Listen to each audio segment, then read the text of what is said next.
Okay, sa unang video natin, pinakita ko dun kung paano i-testing yung legit na 4G, ay ka-GPS. Ngayon, magte-testing tayo ng 2G.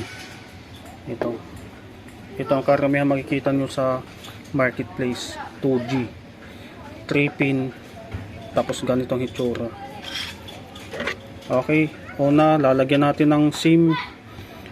Hindi same SIM lang, Globe. Insert muna natin.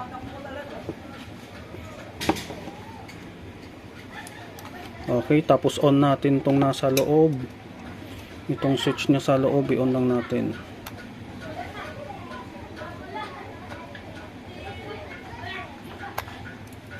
Okay, ayan. Iilaw siya. So maghahanap ng signal. Yan, magbi-blink.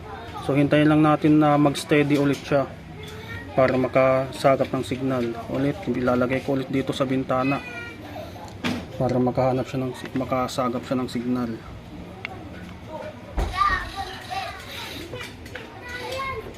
Okay, ito na. Steady na siya. Steady yung dalawang ilaw. Ibig sabihin may signal na siya.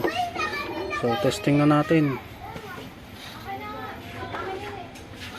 Una, tinakpan ko ulit yung number.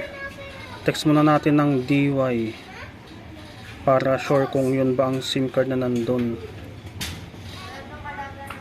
Okay, DY.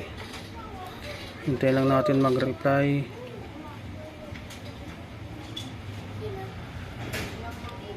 Yan, set okay.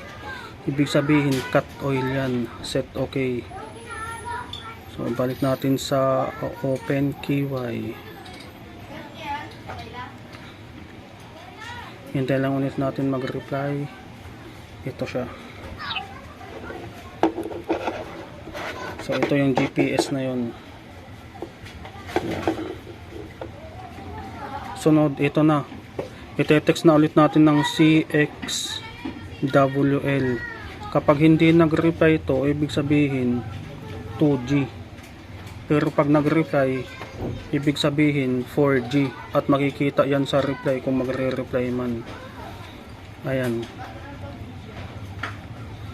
Wala siyang reply. So i-text ulit natin ng DY. Tingnan natin kung magre-reply siya.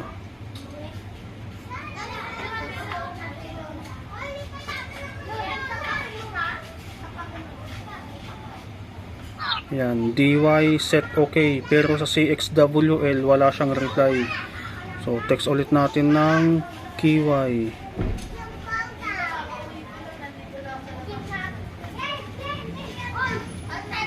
May reply yan, set okay ulit.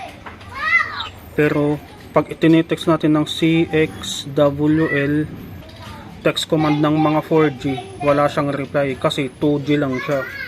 Ayan, wala talaga siyang reply. Hindi siya nagre-reply.